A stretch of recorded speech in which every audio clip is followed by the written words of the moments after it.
Connected particle जो है ना, उसका ऐसा हिसाब किताब है यार कि मैं यहाँ लिखूं। नहीं नहीं, इसको छोड़ दो। अम, या चलो लिख लेते हैं। सो कनेक्टेड पार्टिकल्स, ओके।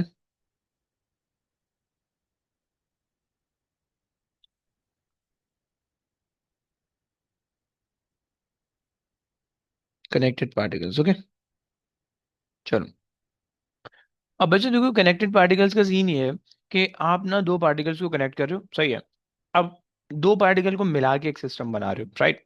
इसके अंदर जो है ना कुछ पुली भी आ जाती है, और पुली इंक्लाइन प्लेन पे भी आप रख सकते हो, राइट। और पुली को जो है आप हॉरिजॉन्टल भी मूव कर सकते हो, सही है। तो सबसे पहले जो है ना, मैं दो पार्टिकल बना लेता हूँ, लेट से दो गाड़ियां बना लेते हैं, सही है। हमारी इंटरनेशनल गाड़ी चल रही थी यहाँ पे, उसी को ले लेते हैं, सही। ये हमारी गाड़ी थी, इसी को ले लेते हैं, सही है। ये बहुत अच्छी गाड़ी मुझे लग रही है आजकल। कॉपी एंड आ जाओ, इसको लगा लेते हैं, सही है। अब लेट्स से मेरे पास दो पार्टिकल है, सही है। एक एक गाड़ी है, एक और गाड़ी है, सही है। पाकिस्तान में रह रहे तो हमें आदत है कि एक गाड़ी खराब होती, पीछे वाली गाड़ी आगे वाली गाड़ी को बांध के लेके जाती। ऐसा हो सकता है? नहीं हो सकता भाई। पीछे वाली गाड़ी कैसे लेके जाएगी आगे वाली गाड़ी को? आगे वाली गाड़ी पीछे वाली गाड़ी को लेके जाएगी, ओके। सो लेट्स से हमने ना यहाँ पे कुछ चेन बांधी हुई, ओके। और ये चेन जो है, ये हमारे पास जो है ना, गाड़ी को एक गाड़ी को दूसरी गाड़ी से कनेक्ट करके एक दूसरे से लेके जा रही है, राइट। चेन बना था लेकिन बेकार हो गई। खैर, सो लेट्स से भाई कि this car is moving in this direction, okay, with a force F, right. और पीछे वाली गाड़ी जो है ना वो इसको पुल कर रही, राइट। ये इस रॉड, रिजिड रॉड कह लो, चेन कह लो, कोई स्ट्रिंग कह लो, धागा, रस्सी, डोरी, जो भी कहना चाहो कह सकते हो, ओके। सो लेट्स से हम जो है ना स्ट्रिंग कह लेते हैं। स्ट्रिंग मतलब बेकार वाली स्ट्रिंग नहीं, मतलब एक एक तुम अज्यूम कर लो, ऐसा मत सोचना कि टूट जाएगी वो, तो ना ना ना, ऐसा नहीं है, सही। सो स्ट्रिंग कह लो, टेंशन इसके अंदर होगी तो समझना आसान होगा, सही हो गया।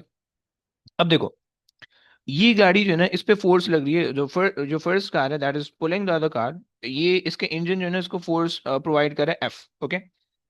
एंड जो स्ट्रिंग है, देखो स्ट्रिंग के अंदर ना याद रखना टेंशन आएगी। टेंशन से रिलेटेड एक दो बातें यहाँ पे याद रख लो भाई प्लीज, जिंदगी भर काम आ जाने वाली है, ओके। देखो, टेंशन हमारे पास जो है ना,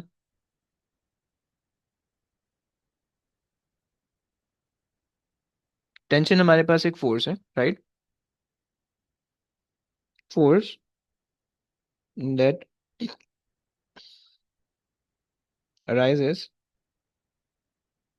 in the body or in an object or in the oops in the elastic body due to due to the change in shape, the change in shape, okay। Rubber band है, अच्छा भला पढ़ा हुआ था तुमने, उस पर अपना गुस्सा निकाल दिया, सही है। अब रबर बैंड को एक्सपैंड कर दिया तुमने, तो उसकी वजह से क्या होगा कि भाई रबर बैंड के अंदर जो है ना एक फोर्स आ जाएगी, टेंशन, जो कि रबर बैंड को की जो ओरिजिनल शेप है उसको मेंटेन करने की कोशिश करेगी, राइट। सो कोई भी इलास्टिक बॉडी है, सही है, कोई भी इलास्टिक बॉडी है बच्चों, उसके अंदर जो है ना तुम्हारे पास टेंशन क्या करेगी, कोई भी इलास्टिक बॉडी के अंदर टेंशन तुम्हारे पास ये करेगी कि वो उसके शेप को रीगेन करने की कोशिश करेगी। तुम मैट्रिक्स है, फॉर्म है, तुम उसको दबाओगे, कंप्रेस करोगे, सो एक फोर्स उसके अंदर होगी जिसको आप कहोगे टेंशन, जो कि आउटवर्ड्स उसको जो है ना वो करेगी, क्या बोलते हैं अपना, आउटवर्ड उसको पुश करेगी ताकि वो अपना शेप मेंटेन कर ले, राइट। टेंशन को हम अक्सर रीस्टोरिंग फोर्स भी कहते हैं, ओके। स्प्रिंग है, राइट, एक्सटेंड करोगे, तुम खींचोगे बाहर आउटवर्ड, तो फोर्स इनवर्ड लगेगी ताकि जो है ना वो दोबारा से अपनी ओरिजिनल शेप मेंटेन करे। तुम उसको इनवर्ड कंप्रेस करोगे तो फोर्स आउटवर्ड लगेगी ताकि वो अपना ओरिजिनल शेप मेंटेन करे, समझ लो। सो तुम्हारे पास ये टेंशन है, पहली चीज, टेंशन की ना डायरेक्शन बहुत इंपॉर्टेंट है, सही है। टेंशन की डायरेक्शन बहुत इंपॉर्टेंट है, सही है ब्रो। तीसरा चैप्टर चल रहा है, चैप्टर तो खैर इसमें तुम लोग की स्पेसिफिकेशन में ऑल दो चैप्टर नहीं होते ईमान। ये बेसिकली हम फोर्सेस कर रहे हैं। आप लोग क्या कर रहे हो स्कूल में?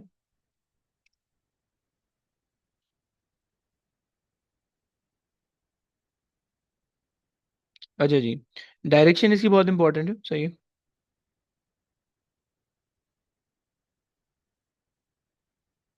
तुम लोग को किसी की आवाज़ आ पा रही है? मुझे कोई मसला तो नहीं है? अच्छा जी, चलो, ओके ओके। और कितने चैप्टर हो गए ईमान?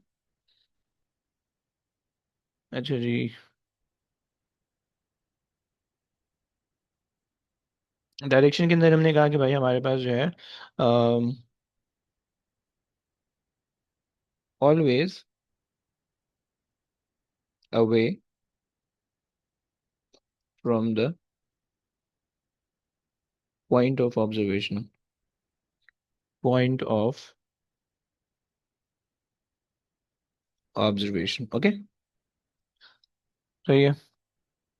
What bro?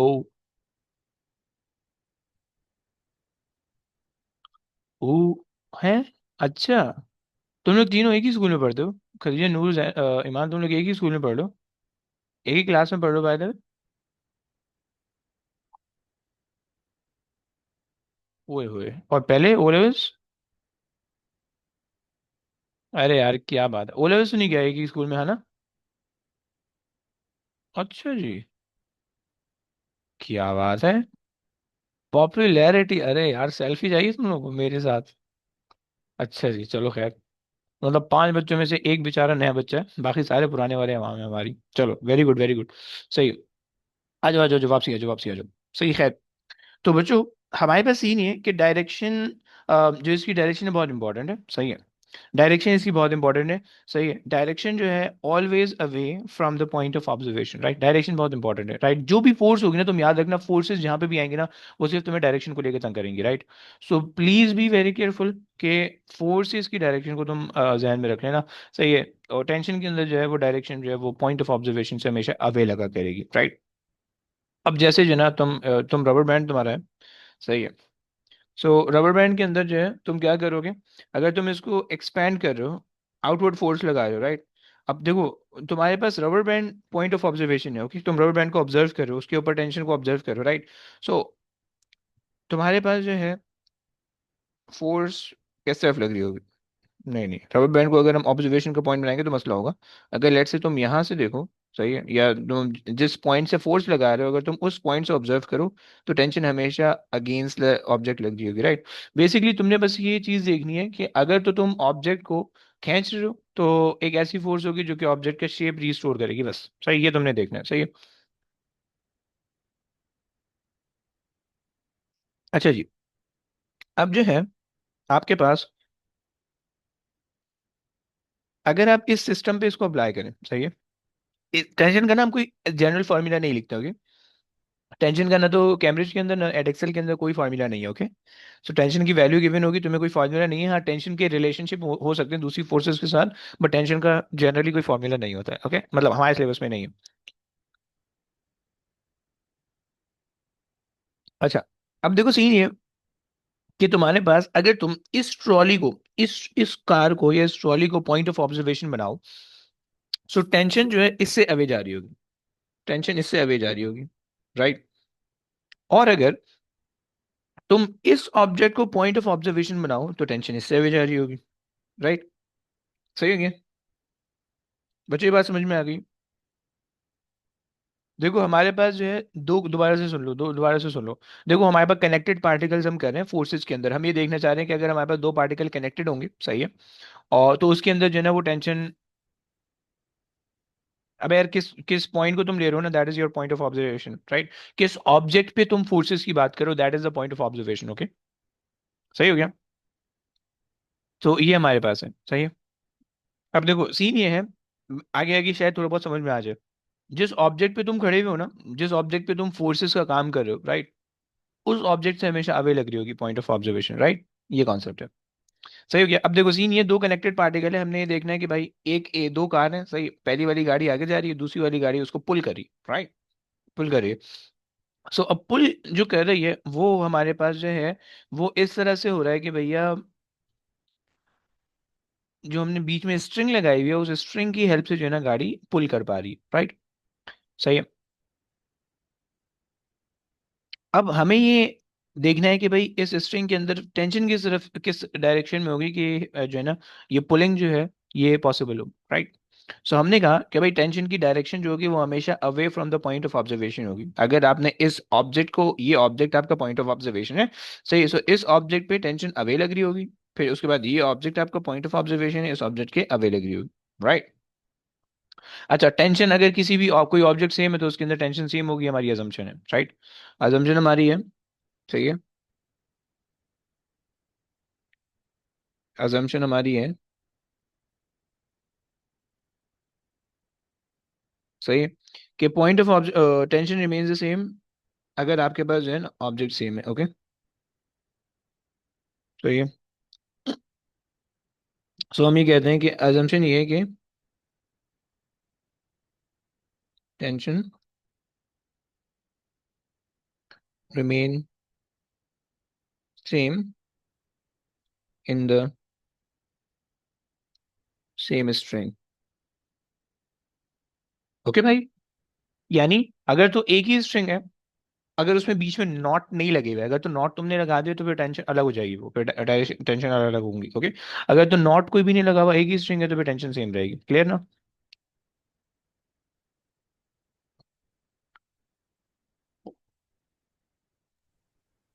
How does not affect? जी भाई, नॉट क्या? किस तरह affect करती है? बेसिकली ना, अगर तुमने नॉट बांधा हुआ है तो इसका मतलब है कि वो आप दो डिफरेंट स्ट्रिंग को आपस में जोड़ रहे हो, राइट। अब हर स्ट्रिंग का मटेरियल अलग अलग होगा, राइट। अब हर स्ट्रिंग का मटेरियल अलग अलग है तो ऑब्वियस सी बात है उसमें जो एक्सटेंशन की जो कैपेबिलिटी है वो अलग अलग होगी, राइट। और फिर जब नॉट आपने लगा दिया, अगर तो मान लो कि ये दोनों एक ही स्ट्रिंग है, एक ही टाइप की स्ट्रिंग है, जब आपने नॉट उसमें लगा दिया बीच में, तो जो फोर्स है वो फोर्स इक्वली डिस्ट्रीब्यूट नहीं होगी, राइट। क्योंकि नॉट का मतलब होता है कि आपने जो है ना स्ट्रिंग, अगर तुम लोग ने स्प्रिंग्स का चैप्टर पढ़ा है, स्प्रिंग्स, ओके। तो अगर तो आप नॉट को, अगर तो जैसे दो, नॉट का मतलब होता है कि लाइक आपने जो है ना एक पूरा एक वो बना दिया हुआ है, यानी आप कह रहे हो गुच्छा वायर का बना दिया हुआ है, सही है, तो उस पे जो है ना ज्यादा फोर्स आपको रिक्वायर्ड होती है, राइट। तो उसकी वजह से ना डिस्ट्रीब्यूशन आ जाती है, क्योंकि नॉट अगर है तो नॉट को खींचने में ज्यादा फोर्स रिक्वायर्ड होगी आपको, नॉट को एक्सटेंड करने में ज्यादा फोर्स रिक्वायर्ड है बनस्बत एक एक स्ट्रेट वायर है उसको एक्सटेंड करने के, राइट। सो ये आपके पास है, तो इस वजह से जो है ना ये नॉट अफेक्ट करता है। अच्छा जी, अब जो है हमने ये अज्यूम कर लिया, सही है। अब आ जाओ न्यूटन सेकंड लॉ लिखते हैं इसके लिए, सही है। अब देखो दो कनेक्टेड पार्टिकल हैं तो दो न्यूटन सेकंड लॉ आएंगे दो दफा, सही है। तुम सिस्टम को कर लो आधा, सही है। ये हमने कर लिया सिस्टम को आधा, सही है। एक के लिए अलग लिख लो, दूसरे के लिए अलग लिख लो, सही है। इसके लिए मेरे पास आ जाएगा force F that helps the motion, tension is the opposing force is equals to M A, right. बच्चों क्या ये बात तुम्हें समझ में आती है? Let's say this is mass of the car 1, okay. बच्चों क्या तुम लोग को ये बात समझ में आती है? हाँ ना बोलो प्लीज, थम्स अप दे दिया करो यार, थम्स अप दे दिया करो, सही है। मुझे जरा अच्छा लगेगा कि तुम लोग लाइक शेयर कमेंट कर रहे हो, मतलब थम्स अप दे रहे हो, तो ताकि जो है ना मुझे पता रहेगा तुम लोग को समझ में आ रहा है, सही। अगर बोलने बोलने में इशू है ना, थम्स अप देते रहो कहीं ना कहीं, सही है। अच्छा जी, एक तो ये बात हो गई। दूसरी चीज, सेकंड वाली जो कार है आपके पास, वो जो कार है उसके अंदर क्या है, सिर्फ और सिर्फ tension as the only force you have, right. So tension और फॉरवर्ड डायरेक्शन में लग रही है, सो आपने कहा कि भाई okay, tension helps the motion but no opposing force, so इसका मतलब है इस कार के लिए सिर्फ एम ए आ जाएगा, राइट, M2A। अगर लेट्स से हम इसको कह लें, राइट बच्चों, ये बात भी क्लियर हो गई। This is the second formula, okay. अब ये दो इक्वेशन है, तो पहली दूसरी वाली इक्वेशन से टेंशन निकालो, पहली वाली इक्वेशन में सब्स्टिट्यूट करो, सॉल्व कर लो, आंसर आ जाएगा, राइट। क्या ये बात क्लियर हुई?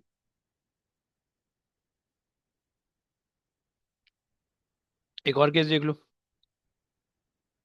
अब मान लेते हैं पेस्ट, हमारे पास जो है ना रफ प्लेन है, सही है, और हमारे पास जो है ना रफ रफ सरफेस है, ओके। तुम्हें पता है कि रफ सरफेसेस के जो है ना बड़े नुकसान होते हैं, सही है। सो हमारे पास रफ सरफेस है, सही, खाम खाई की फ्रिक्शन आ जाएगी, सही है। तो अब फ्रिक्शन को फ्रिक्शन को ले लेते हैं भाई। फ्रिक्शन को जब हम कंसिडर करेंगे तो हमारे पास क्या होगा?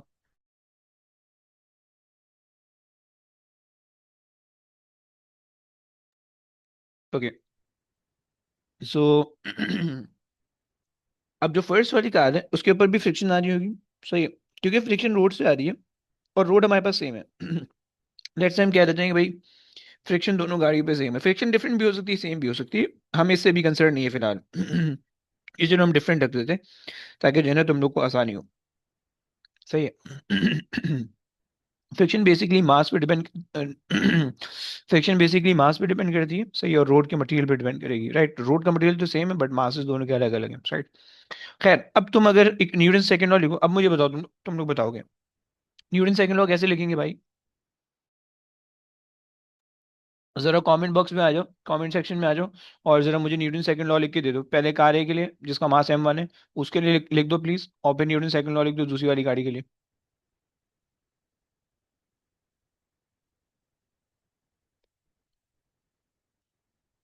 एनी बच्चों, I am waiting. Direction of motion दोबारा बता सकते हैं? डायरेक्शन ऑफ मोशन भाई फॉरवर्ड है, राइट वर्ड कह लो तुम, ये डायरेक्शन ऑफ मोशन है। ओके भाई।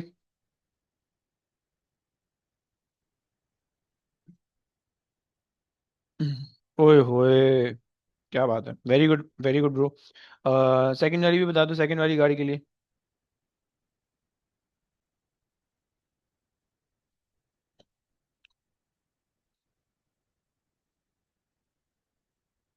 बिल्कुल सही बताया भाई, नून ने बता दिया। खदिया कहाँ हो भाई? ईमान, अहमद, जैन, गैस जल्दी जल्दी। ब्रो बोल दो ना, क्या कंफ्यूजन है, पूछ लो, कोई टेंशन नहीं है।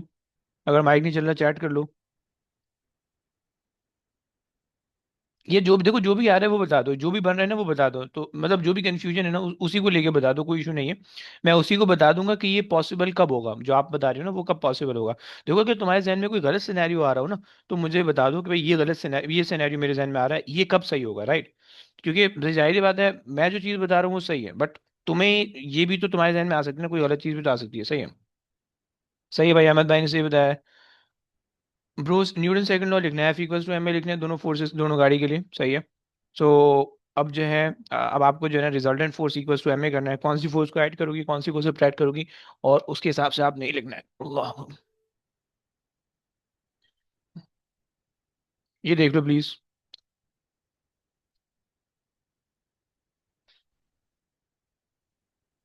जैन कहाँ रह गए हो? जैन मुझे नहीं दिख रहा। जैन भाई है ही। ओके, अहमद दूसरी वाली इक्वेशन प्लीज। नूर ने बता दिया, खदीजा कुछ तो बताओ यार। ईमान, एनी आइडिया?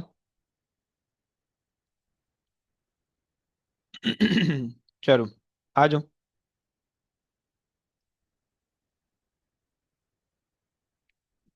अगर तुम्हें समझ में नहीं आ रहा देन फाइन, कर लेते हैं भाई, कुछ समझ लेते हैं, कोशिश करते हैं साथ मिलकर समझते हैं बच्चों। सेकंड लॉ अप्लाई कैसे होगा समझ नहीं, ओके भाई। ओके ब्रो, समझा देते हैं। F1 + T, ओए F1, ओके ओके ओके, आओ समझो। देखो, जरा सुनना प्लीज। देखो, तुम्हारे पास दो पार्टिकल हैं, अलग अलग इक्वेशन बनाओगे दोनों की, पहली बात सही हो गया, एक साथ मत बना देना, मसला होता है, सही, एक साथ बनाना आसान नहीं होता, जस्ट स्प्लिट, अगर तो कनेक्टेड पार्टिकल है तुम इसको बीच से स्प्लिट कर लो, राइट। और फिर इक्वेशन बना लो, ओके। पहली चीज, पहला रूल याद हो गया। अब दूसरा रूल, जब तुम एक पार्टिकल को ले रहे हो तो पहले सारी फोर्सेस उसके ऊपर आइडेंटिफाई कर लो विद देयर डायरेक्शन, ओके। पहले रूल क्या है कनेक्टेड पार्टिकल का, split the particle, okay. Second rule कि आपको फोर्सेस की सारी डायरेक्शन पता होनी चाहिए, राइट। तीसरी चीज, अब आप लिख लो न्यूटन सेकंड लॉ लिख लो, सही है। अच्छा जी देखो, न्यूटन सेकंड लॉ क्या कहता है बच्चों? न्यूटन सेकंड लॉ कहता है resultant force is equals to M A, right. Resultant force का मतलब क्या है कि फॉरवर्ड और बैकवर्ड को आपस में ऐड सब्ट्रैक्ट करके आपने रिजल्टेंट निकालना होगा, राइट। सो ओवर हियर मेरे पास एफ जो है वो फॉरवर्ड फोर्स है, राइट, क्योंकि मोशन इस डायरेक्शन में, ये मेरे पास डायरेक्शन ऑफ मोशन है, सही हो गया। तो फॉरवर्ड फोर्स एफ है। अच्छा जी, बैकवर्ड फोर्स मेरे पास दो आ रही है, एक टेंशन अपोजिंग लग रही है और एक F1 अपोजिंग लग रही है, राइट। सो मैंने लिख दिया -T -F1, राइट। या तुम इसको कॉमन लेके, नेगेटिव साइन कॉमन लेके भी लिख सकते हो, राइट। और तुमने इसको लिख दिया इक्वल्स टू M1A, राइट। बच्चों क्या ये बात तुम लोग को क्लियर हो गई है? खरीय अहमद, ईमान, तुम लोग को क्या ये बात क्लियर हो गई है? तुम इसको ऐसे भी लिख यस। सकते हो, टी प्लस F1। तुम इसको ऐसे भी लिख सकते हो, एक ही बात है, कोई फर्क नहीं है।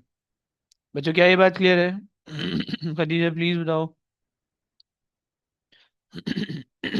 अच्छा जी। अब सेकंड सेकंड कार के लिए लिख लो। जो दूसरी वाली गाड़ी है, उसके ऊपर आपके पास जो है, एक फोर्स फॉरवर्ड लग रही है, एक फोर्स बैकवर्ड लग रही है, right. So forward force minus backward force. अब आप देख लो, फॉरवर्ड फोर्स उसको लोगे, आपके जहन में ये भी आ सकता है कि भाई हम टी को, ये दोनों सेम डायरेक्शन में, हम इन दोनों को भी तो पॉजिटिव ले सकते हैं, T plus F1 minus F, okay, is equal to M में लिख सकते हैं अगर। तो बेसिकली देखो, मोशन के अपोजिंग अगर फोर्स को आप पॉजिटिव लोगे ना, तो यहाँ पे एक्सेलरेशन के साथ नेगेटिव साइन लगाना पड़ेगा आपको। ये हमने कल बात की थी, राइट। क्योंकि एक्सेलरेशन की डायरेक्शन चेंज हो जाएगी ना फिर, तो ये प्रॉब्लम हो जाएगा। सही हो गया। सो अब यहाँ पे सेकंड वाले के लिए कैसे कैसे लिखोगे बच्चों? सेकंड वाले के लिए तुम कर दोगे tension which is the force helping the motion minus F2 opposing the motion, M2A, right. क्या ये बात समझ में आ गई बच्चों? क्या ये बात समझ में आ गई? अहमद, खदीजा, ईमान, यस। परफेक्ट। सही हो गया। चलो देखो, ये इसका ना, ये कॉन्सेप्ट है, सही, इसका रट्टा नहीं लगाना है तुम लोगों ने, सही, इसको सिर्फ समझना है कि भाई इक्वेशंस बन कैसे रही हैं। जरूरी नहीं है कि इस तरह का कोई केस एग्जाम में आ जाए, कोई रैंडम केस कुछ भी आ सकता है, राइट। सो कोई भी केस है, कोई भी केस है, न्यूटन सेकंड लॉ लगाना है आपने। You first have to identify all the forces that is being applied on that object, right. So जब आपने सारी फोर्सेस निकाल ली हैं, then you have to understand कि किन को ऐड करना है, किन को सब्ट्रैक्ट करना है, depending upon their directions, right. And then you have to decide or you have to solve using the F equals to ma, right? So F equals to ma, भाई बच्चे गलत लगाते हैं हमेशा, मैंने पूरी जिंदगी गलत लगाया अपना, पूरे ए लेवल्स के अंदर मैंने F equals to ma गलत लगाया, मुझे नहीं आता था ma लगाना, सही। तो इसीलिए भाई मैं इसमें थोड़ी सी लंबी करता हूँ कि भाई F equals to ma ऐसे नहीं लगता, ऐसे लगता है, ओके। सही हो गया, खैर। ये आपके पास दो पार्टिकल आ गए, एक और पार्टिकल ले लेते हैं, सही है। अच्छा, अब मेरे पास ना सिस्टम, अब पुली पुली पुली इंट्रोड्यूस कर देते हैं आपके सिस्टम में, राइट। सही है। पुली के ऊपर क्या होगा भाई? ये आपके पास आ गई पुली, सही है। कभी देखिए पुली, एनीबडी कभी देखी, किसी ने पुली देखी? उर्दू में उसको चरखा कहते हैं, चरखा। पता नहीं तुम लोग ने सुना? What if you are being pulled in an opposite Y.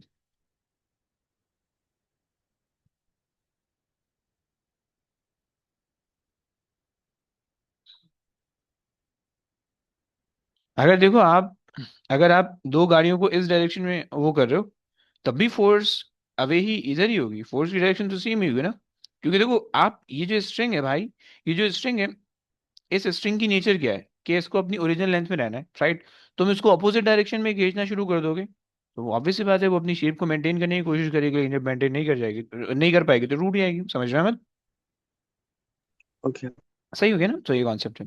सही। अच्छा जी, पुली पुली तुम लोग में से किसी ने देखी है भाई? नहीं देखी? अभी दिखा रहे थे। सही, पुली बेसिक अगर तुम लोग देखना चाहो, मेनली जैसे जो है ना, ट्यूबवेल जो होते हैं, जैसे पानी निकल रहा होता है, राइट, उसके अंदर अक्सर पुली होती लगी हुई होती है, राइट। मे बी आप लोग ने आप लोग को अगर याद हो, तो ये आप लोग ने कभी देखा हो, तो लेकिन यार, वैसे पुली, खैर पाकिस्तान अगर चक्कर लगे तो यहाँ पे आपको दुकानों के अंदर दिख जाएंगे, बहुत कॉमन पुली लगी हुई होती है। ओके।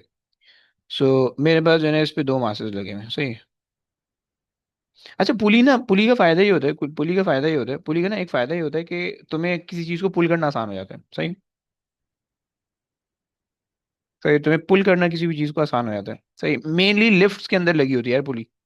तुम अगर तुमने लिफ्ट कभी ट्रैवल किया लिफ्ट में, और या लिफ्ट के अंदर कभी तुमने देखा, तो लिफ्ट के अंदर ना पुली लगी हुई होती है, राइट। पुली बेसिकली ना वो इस तरह के टायर की तरह तुम्हें दिखेगी, सही है। वो टायर की तरह तुम्हें दिख रही होगी, एक और सर्किल होगा, सही है, सर्किल सा होगा। अगर तुमने कभी लिफ्ट का इनसाइड देखा हो, सही है, सर्किल सा होगा, और फिर जो है ना, ये इस तरह से जो है, मतलब वो इस तरह से जो है ना, कुछ टायर्स लगे हुए होते हैं, सही है, लिफ्ट के अंदर अगर तुमने देखा होगा, सही है। अब पुली करती है ब्रो। बता दूं देखो, सीन ये है, पहले तो इसकी वो फोर्सेस समझ लो, फिर उसके बाद जो है ना इसका कॉन्सेप्ट समझा दूं। पहले फोर्सेस समझ लो, तब आगे जाके कॉन्सेप्ट समझ में आएगा। सही है, देखो मेरे पास एक स्ट्रिंग है जो कि मैंने कनेक्ट की हुई है, सही है, और जो है ना इसके थ्रू मेरे पास ये पुली कनेक्टेड है, सही है। मतलब ये स्ट्रिंग है मेरे पास, सही है, और ये मेरे पास जो है ना यहाँ पे आ रही है, सही है। और दोनों पार्टिकल की जो मासेस है, M1 M2, ओके। तो M1 का जो मास है वो डाउनवर्ड लग रहा है, और वेट जो है वो डाउनवर्ड लग रहा होगा, ओके। आप कह दोगे कि भाई M1G, राइट। सेकेंड वाले पार्टिकल का भी मास डाउनवर्ड लग रहा होगा, राइट। M2G, right. एंड जो स्ट्रिंग के अंदर जो टेंशन होगी वो इस डायरेक्शन के अंदर होगी T, और इस डायरेक्शन के अंदर, राइट। पॉइंट ऑफ ऑब्जर्वेशन आपका मास है, मास से हमेशा दूर लगेगी, राइट। तो ये आपने लगा दी, राइट। अच्छा जी। अब ऑब्वियसली बात है, जो अगर तो अभी आपने सिस्टम को रेस्ट में रखा हुआ है, तो जैसे ही आप जो है ना रिलीज करोगे सिस्टम को, राइट, आपने अभी होल्ड करके रखा हुआ है, जैसे ही रिलीज करोगे तो एक तरफ का पार्टिकल नीचे जाएगा, दूसरे का ऊपर जाएगा, एक तरफ का मास नीचे जाएगा, दूसरे का ऊपर जाएगा, राइट, जो भी मास भारी होगा, राइट। सो लेट्स से कि भाई मेरे पास जो है ना ये वाला यहाँ पे डायरेक्शन ऑफ मोशन हो रहा है, सही। ये डायरेक्शन ऑफ मोशन है, राइट। यानी यहाँ से ऑब्जेक्ट ऊपर जा रहा है, राइट, और वहां से नीचे आ रहा है। डायरेक्शन ऑफ मोशन मैंने तुम्हें बना दी, ओके। इसका मतलब है कि M1 भारी होने वाला है, M2 हल्का होने वाला है, राइट। अब जरा अगर हम इसको सॉल्व करने की कोशिश करें, सही है। सो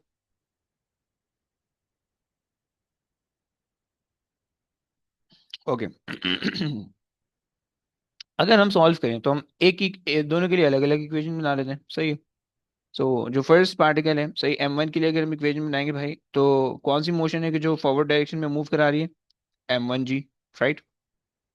अपोजिंग फोर्स कौन सी है? टेंशन है, right, is equals to M1A, right. This is for the first particle, left left side वाला जो है। राइट साइड वाले पार्टिकल के लिए इक्वेशन बनाओगे तो कौन सी फोर्स है जो कि मोशन की डायरेक्शन में लग रही है? टेंशन। सही है। अपोजिंग फोर्स कौन सी है?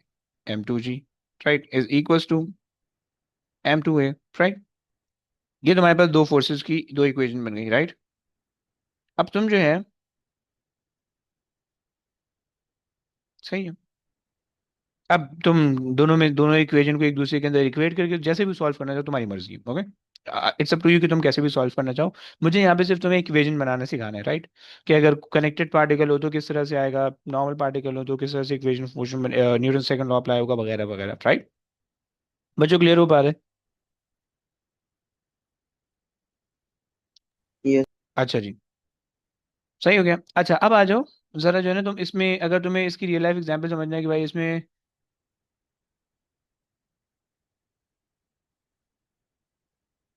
क्या मतलब भाई, M two why why didn't we take, bro bro bro, यहाँ पे ये वाले केस के अंदर डायरेक्शन ऑफ मोशन ये है ना, ऊपर है, right.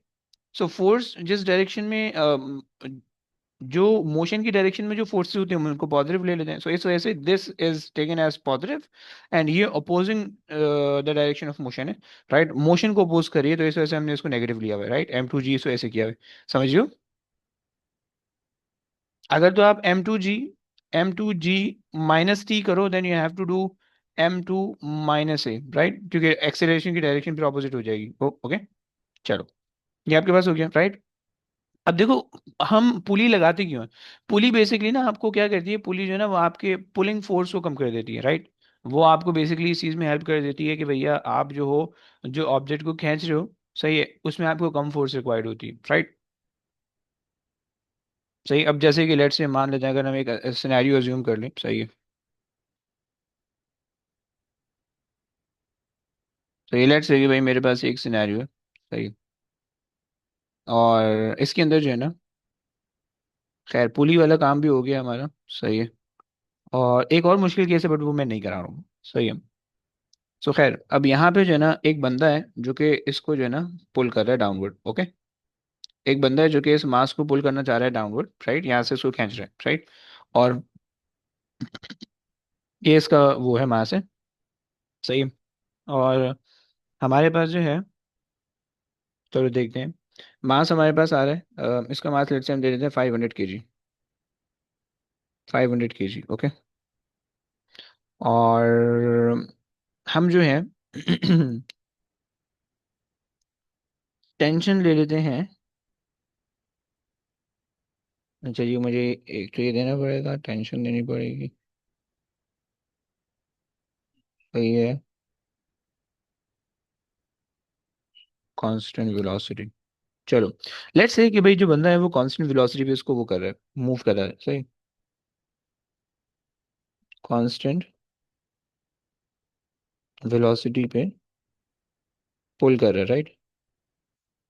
Pulling the mass, pulling with constant velocity, right. जो बंदा है वो जो है ना मास को कांस्टेंट वेलोसिटी से पुल कर रहा है, ओके। और अब अगर हम देखें तो हमारे पास जो है, अगर हम एक सेकेंड, सही है, वहां से आ जाएगी, और नहीं, उसको भी इतनी टेंशन देनी पड़ेगी, 9.81 भी देनी पड़ेगी। चलो टेंशन भी दे देते हैं, लेट्स से। अच्छा जी, कुछ आप जो है ना एक्सेलरेशन भी ले लो, राइट। लेट्स से आप जो है ना वो एक्सेलरेशन ले लो इसकी, कांस्टेंट वेलोसिटी नहीं मानते हैं, राइट, एक्सेलरेशन ले लेते हैं कुछ। सो एक्सेलरेशन अगर मेरे पास है, लेट्स से 2 मीटर्स पर सेकेंड स्क्वायर, राइट। ये मेरे पास एक्सेलरेशन है, सही है। सो अब सबसे पहले मैं जो है ना लेफ्ट साइड वाला विंग सॉल्व कर रहा हूँ, सही है। मैं अगर वो बनाऊँ, सही है। अच्छा, मूवमेंट अब यहाँ पे हो रही है, सही है, मूवमेंट अब इधर हो रही है, क्योंकि बंदे ने पुल करना है ना, तो पुल का मतलब है कि मैन अपनी तरफ से उसको नीचे वो करेगा, खींचेगा, और ये यहाँ से ऊपर जाएगा, राइट। सो अब मोशन यूं हो रहा है, सही। अब मोशन जो है वो इस डायरेक्शन में है, सही है। सो अब क्या होगा कि भाई हम जो है टी माइनस M1G, सही है, is equals to M1A, right. ये लेफ्ट साइड वाली के लिए इक्वेशन बन जाएगी, राइट, मोशन की डायरेक्शन के हिसाब से, सही है। अच्छा जी, टी हमें नहीं पता, तो टी हम फिगर आउट कर लेते हैं। 500, सही है। और ए मेरे पास आ गई है 2, ये मैं देखना चाह रहा हूँ। 2 मेरे पास आ गई है, और उसके बाद प्लस एम आपके पास आ गया 500, और जी आपके पास आ गया 9.81, राइट। ज़रा टेंशन निकाल दो कितनी आती।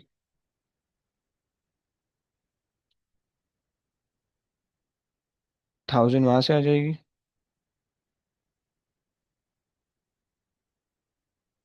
5905 आ रही है मेरे पास, सही है। 5905 न्यूटन, ओके, ये मेरे पास आ रही है टेंशन, सही है।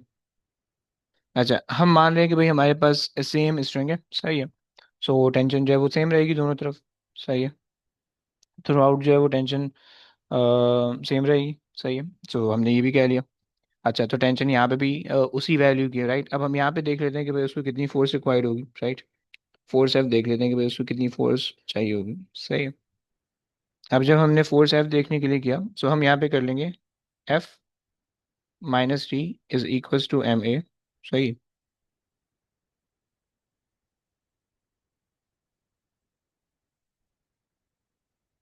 लेकिन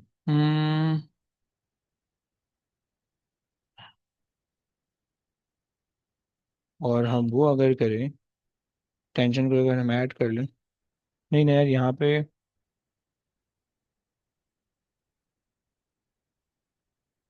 यार इसका सिस्टम का ना ये नहीं बनता मुझसे। अगर मैं यहाँ पे मुझे मास लगाना पड़ेगा, और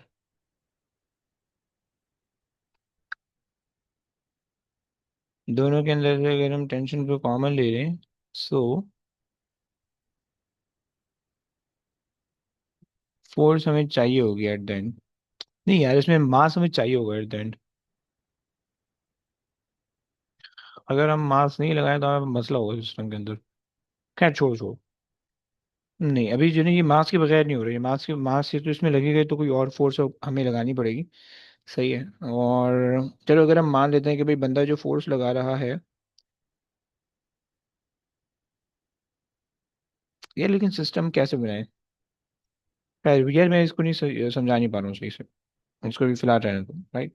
बेसिकली बस इसमें पुली के अंदर जो है ना, बस हेल्प ये होती है आपको कि पुलिंग के अंदर जो है ना, पुली के अंदर जो है ना, वो आपको आप ये कर सकते हो कि आप जो हो वो पुल आसानी से कर सकते हो, राइट। एक चीज अगर आपको जो है ना मुश्किल है उठाना, राइट, लिफ्ट करना मुश्किल है, तो आप उसको पुली के थ्रू जो है ना वो आप उसको ज्यादा आसानी से लिफ्ट कर सकते हो, सही है। ये आपके पास एक कॉन्सेप्ट है, सही है। अब एक आखिरी कॉन्सेप्ट है इसके अंदर, जो कि न्यूटन सेकंड लॉ के अंदर है, वो आपके पास है फ्री फॉल मोशन, सही है। बस इसको करते हैं, और फिर इसके बाद जो है न्यूटन सेकंड लॉ हमारा कंप्लीट रहेगा। फ्री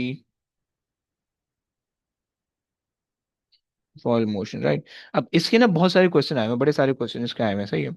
सो ये जो है ना, ये थोड़ा सा इंपॉर्टेंट चीज़ है, राइट, ये तो मैं सही से आने चाहिए। सही हो गया। अच्छा, फिर ये शायद कल भी थोड़ी सी क्लास में हो जाएगी, आज आज भी होगा, कल भी होगा, सही। कल क्लास मैंने जल्दी शुरू करनी है, बाय द वे मैं बता दे रहा हूँ, सही है। 15 तक स्टार्ट कर दूंगा मैं इंशाल्लाह, ओके। तकरीबन 7:15 माई टाइम, सही है। 7:15 मतलब 5:15 योर टाइम, ओके। अच्छा, सो फ्री फॉल मोशन का सीन ये है कि आपके पास जो है, अगर कोई भी ऑब्जेक्ट, अगर आप उसको रिलीज करो और वो ऑब्जेक्ट जो है वो अंडर द ग्रेविटी आपके पास जो है ना वो मूव करे, राइट, और जो भी रेजिस्टिव फोर्सेस प्रेजेंट है एटमॉस्फेयर के अंदर उनके अंदर मूव करे, right, so that is what we call the free fall motion, okay. तो हम ये कह रहे थे कि भाई motion under the gravity in the atmosphere, sphere, okay. तो ये हमारे पास जो है ना फ्री फॉल मोशन आ गया, सही है। अब इस फ्री फॉल मोशन के अंदर हमने देखना है कि भाई किस तरह से जो है ना, सही है, किस तरह से जो है वो हमारे पास फोर्सेस ऐड करती हैं, किस तरह से जो है ना वो उसके ग्राफ वगैरह दिखते हैं, किस तरह से हमें चीज़ें दिख रही होती हैं, राइट। इस फिर सही है। तो अगर आप फ्री फॉल मोशन को जरा समझने की कोशिश करो, सही है, सबसे पहले तो आप एक सिनेरियो अज्यूम कर लेते हैं हम, सही है, फिर उसको लेके समझते हैं, राइट। कि अगर मैं, मेरे पास लेट से एक पार्टिकल है, मैंने उसको ड्रॉप किया, राइट, सही, मैंने उसको यहाँ से रिलीज किया, okay, release from the rest, okay. अच्छा जी, अभी अभी के लिए ये मान लो कि भाई एयर रेजिस्टेंस नहीं है, सही है, नो एयर, सही है, यानी सिर्फ और सिर्फ gravity as a weight act कर रही है, राइट। सही हो गया। सो वेट जो है वो उसको नीचे पुश करेगा, राइट, सही है, और उसकी जो ग्रेविटी की वैल्यू होगी वो होगी 9.81। हम अभी फिलहाल 10 ले लेते हैं, मान लेते हैं 10 ले लो, ओके। जी 10 ले लो आसानी के लिए, राइट, मीटर पर second square, right, and you release the object from the rest, right. अब देखो होगा क्या। पहले सेकंड के अंदर, पहले सेकंड के अंदर ऑब्जेक्ट की जो स्पीड होगी वो 10 मीटर हो जाएगी, राइट, क्योंकि एक्सेलरेशन का मतलब है कि speed is incremented per second by the value of the acceleration, right. So अगर तुम्हारे पास लेट्स से ये 1 सेकंड, यहाँ पे 1 सेकंड हुआ, सही है। सो 1 सेकंड पे इसकी जो स्पीड आपको मिलेगी, स्पीड जो आपको मिलेगी वो 10 मीटर पर सेकंड मिल जाएगी, राइट। अच्छा जी, 2 सेकंड यहाँ पे हो गया लेट्स से। सही है, 2 सेकंड यहाँ पे हो गया। यहाँ पे आपको जो स्पीड मिलेगी वो 20 मीटर पर सेकंड मिल जाएगी, राइट। और ऑब्वियसली बात है, फिर उसका डिस्टेंस भी ज़्यादा ट्रैवल हुआ होगा, राइट, सही है। फिर उसके बाद जो है, 1 सेकंड मैं इसको ना जरा नीचे ले आता हूँ। फिर उसके बाद जो है, तो जो थर्ड सेकंड होगा, पेस्ट, जो थर्ड सेकंड होगा, थर्ड सेकंड के अंदर और ज़्यादा डिस्टेंस ट्रैवल हो गया होगा, लेट्स से यहाँ पे लगा देते हैं, सही है, सही है। सो थर्ड सेकंड के अंदर तुम्हारे पास जो डिस्टेंस हो गया होगा वो तुम्हारे पास हो गया होगा 30, डिस्टेंस ही स्पीड तुम्हारे पास हो गई होगी 30 मीटर पर सेकंड, राइट। और and so on, speed increase होती रहेगी till the ball hits the floor, okay. अभी ये रेजिस्टेंस कुछ भी नहीं है, राइट। तो इस केस के अंदर तुम्हारे पास क्या होगा कि भाई shape, size, density, mass, okay, does not matter, does not affect affect this motion, सही है। मतलब क्या मतलब हुआ भाई, कि अगर तुम एक हाथी को ऊपर से नीचे फेंक दो और एक चूंटी को ऊपर से नीचे फेंक दो, प्रोवाइडेड कि तुम्हारे पास एयर रेजिस्टेंस कुछ भी नहीं है, they will both fall at the same time with the same speed and they will land at the same time at the same amount of time, right। ये तुम्हारे पास होगा जब तुम्हारे पास एयर रेजिस्टेंस नहीं होगी, राइट। लेकिन जब तुम्हारे पास एयर रेजिस्टेंस होगी तब क्या होगा। तो फिर ये सारी चीजें जो है ना आपको आपके आपको जो है ना वो चेंज कर रही होंगी, राइट, या आपके उसके अंदर जो है ना प्रॉब्लम कर रही होंगी, राइट। सो अब जो है अब यहाँ पे हमारे पास जो है इस यहाँ पे हमने मोशन समझना है। Motion with air resistance, okay, कि एयर रेजिस्टेंस के अंदर कैसा मोशन होगा, राइट। और एयर रेजिस्टेंस के अंदर फिर उसके बाद जो है ना वो भी हो सकता है, सही है, ड्रैग भी हो सकता है, सही है, विस्कस ड्रैग, राइट। तो एयर रेजिस्टेंस जो होती है वो मेनली हम एयर रेजिस्टेंस को यूज करते हैं गैसेस के लिए, गैसेस के अंदर रेजिस्टेंस होती है और लिक्विड के अंदर ना ड्रैग होता है, ओके।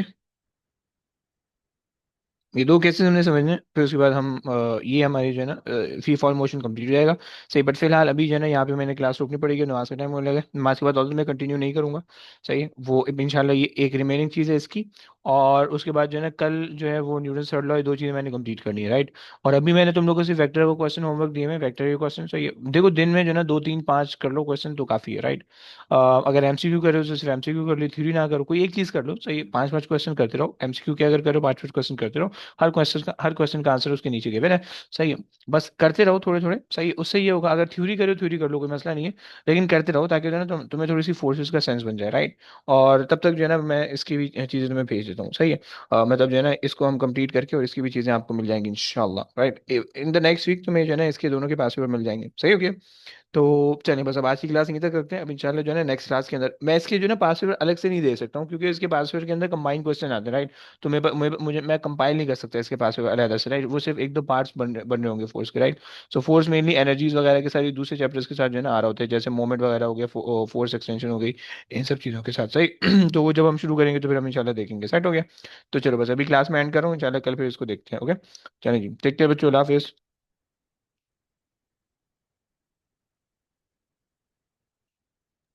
अल्लाह हाफिज। हाफिज़ हाफिज़। अल्लाह हाफिज।